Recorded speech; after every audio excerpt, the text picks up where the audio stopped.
Good afternoon all of you. My self Reena Jarwal and आज हम पढ़ने वाले हैं अलाइजिंग।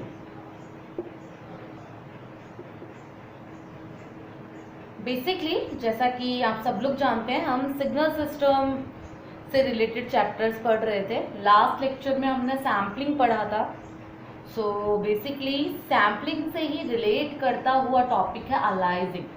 मीन्स ये जो अलाइजिंग है वो किस तरीके से अकर होती है, क्या इसकी इफेक्ट्स हैं, इस सब के बारे में हम आज के लेक्चर में पढ़ने वाले हैं। सो स्टार्ट करते हैं। So what is aliasing and how it occur? So basically aliasing occur when you sample a signal. Basically signal क्या होता है? We can say that anything which repeats after a cycle over time is known as signal. So aliasing occurs when you sample a signal too slowly, generally at a frequency that is comparable to or smaller than the signal being measured, and obtained an incorrect frequency or amplitude as a result. So basically aliasing is occurred in that way. So now what is the effect of aliasing? Means जैसा मैंने बता दिया कि ठीक है, अलाइजिंग इस तरीके से अकर करती है, इस तरीके से जनरेट होती है, but what is the effect of aliasing? So basically aliasing का इफेक्ट जो है उसके बारे में बताने से पहले मैं आपको एक चीज क्लियर कर देती हूँ। जैसा कि आप सब लोगों को पता है कि हम लोगों ने नॉर्मली जो नाइक्विस्ट रेट पढ़ा था या बेसिकली, तो हमने देखा था कि Fs is greater than equals to 2Fm है। जनरली ये जो कंडीशन थी वो सैम्पलिंग थ्योरम में हमारे पास हमने स्टडी की थी। एंड पर्टिकुलर मैं इस कंडीशन को ही डिस्क्राइब करते हुए आपको वेवफॉर्म के अकॉर्डिंग आपको डिस्क्राइब करती हूँ। जैसे फॉर एग्जांपल हमारे पास कोई सिग्नल है, ये हमारे पास वाई ओमेगा,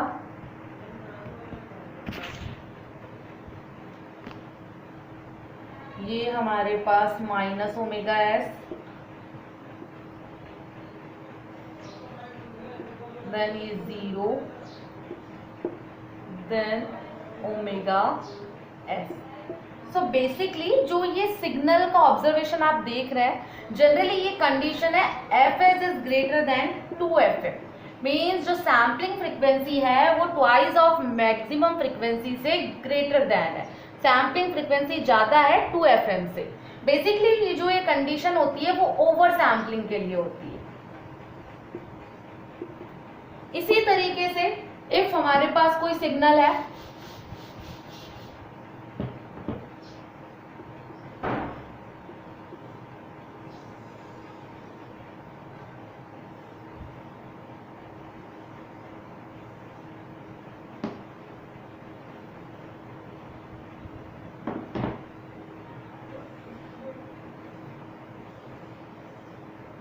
ये हमारे पास Y omega, that is minus omega S, that is 0 and that is omega S.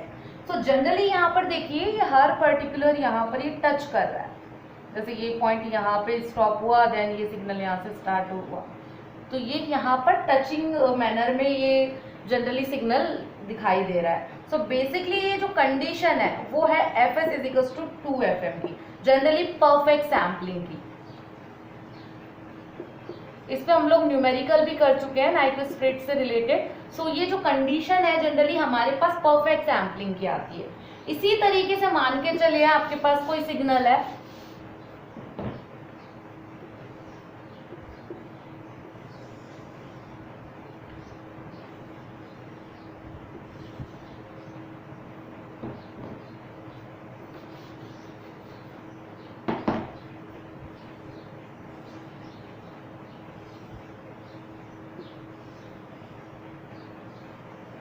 जैसे फॉर एग्जांपल ये minus omega S, that is 0, ये ओमेगा एस, ये 2 omega S, that is Y omega.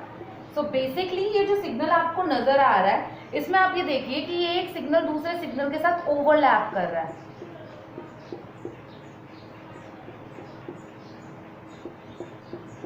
तो यहाँ पर ये जो आपको जनरली ये दिखाई दे रहा है ये पोर्शन, ये बेसिकली अलाइजिंग को रिप्रेजेंट कर रहा है। मीन्स बेसिकली ये जो सिग्नल में डिस्टॉर्शन है, सिग्नल में जो ओवरलैपिंग है, सिग्नल में जो डिस्टर्बेंस है, वो बेसिकली अलाइजिंग के फॉर्म में रिप्रेजेंट होता है। अब ये जो कंडीशन होती है जहां पर सिग्नल्स ओवरलैप करते हैं, वो कंडीशन है fs less than 2fm, that is the condition of under sampling.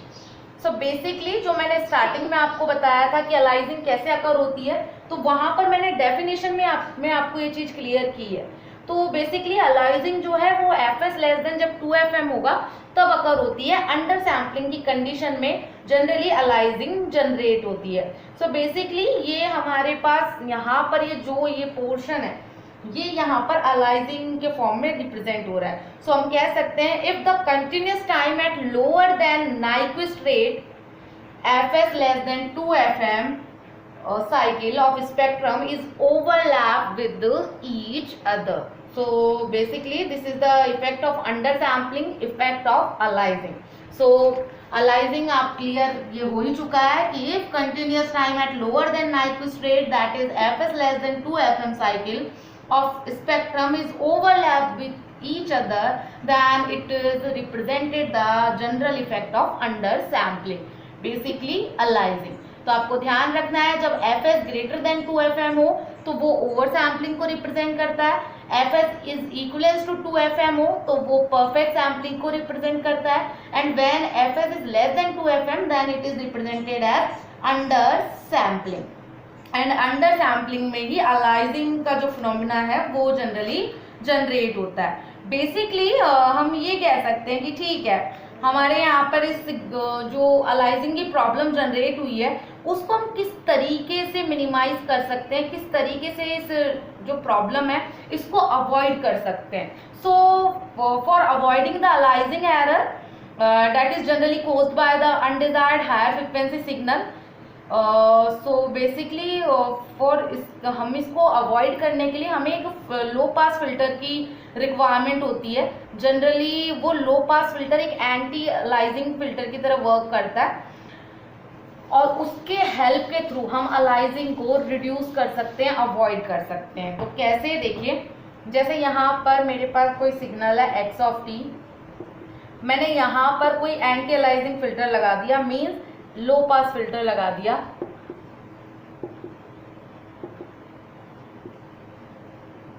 ठीक है, ये एंटी अलाइजिंग फिल्टर लगाया, यहाँ पर मेरे पास जनरल ये आउटपुट में x ऑफ n, ये हमारे पास सैम्पलर लगा हुआ है। So basically a filter that is used to reject higher frequency signal before it is sampled to reduce the aliasing is known as anti-aliasing filter. And so basically for avoiding the aliasing error that is caused by undesired higher frequency signal, an analog low pass filter that is anti-aliasing filter is used prior to sampler. Means aliasing के error को remove करने के लिए, avoid करने के लिए sampler से पहले आपको low pass filter, anti aliasing filter use करना पड़ेगा, जिसके थ्रू आप इजीली अलाइजिंग की प्रॉब्लम को अवॉइड कर सकते हैं। सो ये हमारे पास एंटी अलाइजिंग फिल्टर है जो कि अलाइजिंग एरर को अवॉइड करता है, रिजेक्ट करता है, रिड्यूस करता है। सो आई होप कि आपको क्लियर हो गया होगा। मैं एक बार फिर से समराइज फॉर्म में आपको बता देती हूँ। जो अलाइजिंग है वो जनरली अंडर सैम्पलिंग के इफेक्ट की वजह से जनरेट होती है, that is fs less than 2fm। Means जब भी हमारे पास सैम्पलिंग फ्रीक्वेंसी लेस देन होगी twice of maximum frequency, then aliasing phenomena is occur. Generally aliasing एक एरर है जो कि सिग्नल जब ओवरलैप करते हैं तब जनरेट होती है। बेसिकली इस एरर को रिड्यूस करने के लिए, इसको अवॉइड करने के लिए हमें एक लो पास फिल्टर की रिक्वायरमेंट होती है। वो लो पास फिल्टर हमारे पास एंटी अलाइजिंग फिल्टर की तरह वर्क करता है। तो जब भी हम किसी सैम्पलर के आगे कोई एंटी अलाइजिंग फिल्टर लगाते हैं तो उसकी हेल्प से हम इजी वे में अलाइजिंग की प्रॉब्लम को रिड्यूस कर सकते हैं। सो आई होप कि आपको ये चीज़ क्लियर हो गई होंगी। Now next topic, application of signal and system.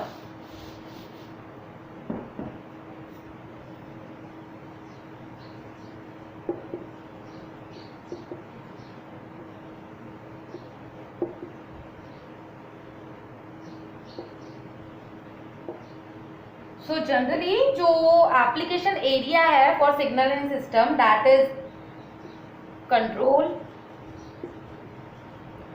communication and signal processing.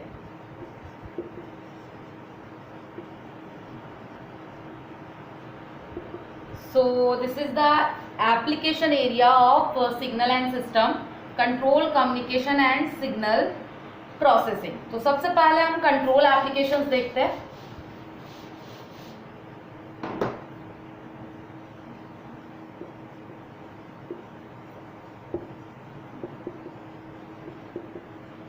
So industrial control and automation are arrived under the control applications.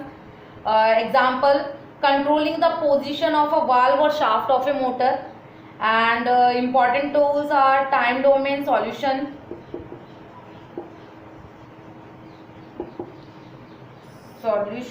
of differential equation, transfer function,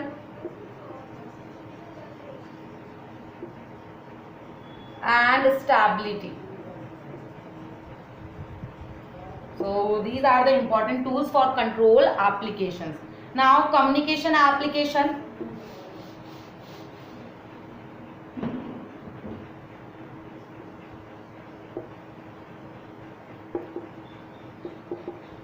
So generally in communication application we study about the transmission of information over the channel. So basically the channel may be free space, coaxial cable, free optic cable, etc. And the key component of transmission is modulation of analog and digital communication.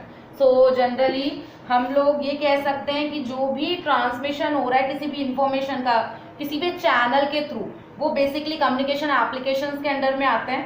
वहाँ पर जो channel है वो basically कोई भी free space भी हो सकता है, कोएक्सियल केबल भी हो सकता है, एटसेट्रा. एंड जनरली जो की कंपोनेंट्स है किसी भी ट्रांसमिशन मॉड्यूलेशन के लिए वो यहाँ वो बेसिकली हम ये कह सकते हैं कि की कंपोनेंट है जो ट्रांसमिशन के लिए वो बेसिकली है मॉड्यूलेशन. सो नाउ हम देखते हैं modulation.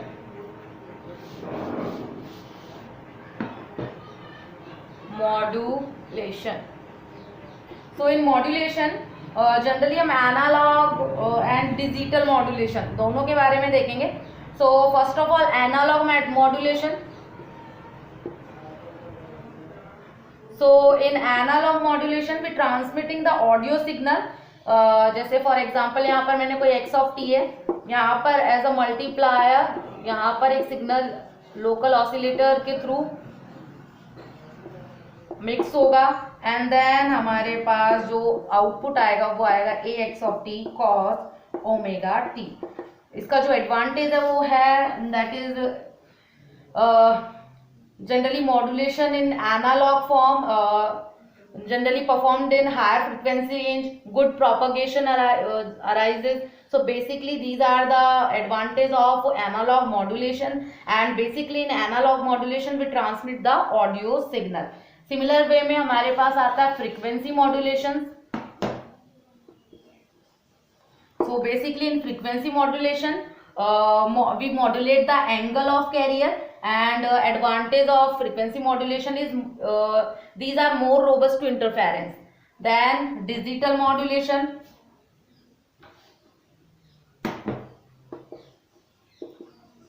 So generally in digital modulation basically we can say that digital modulation used in CDs, digital cellular services, digital phone lines and computer modems.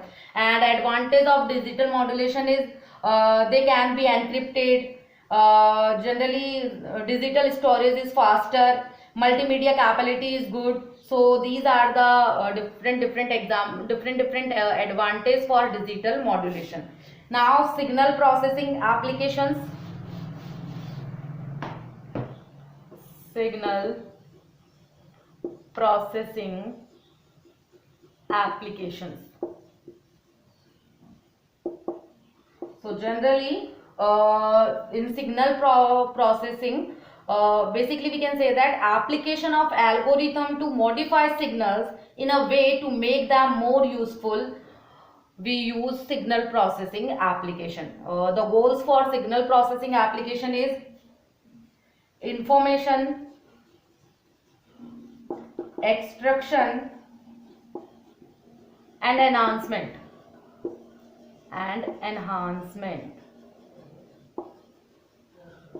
and second, efficient and reliable transmission.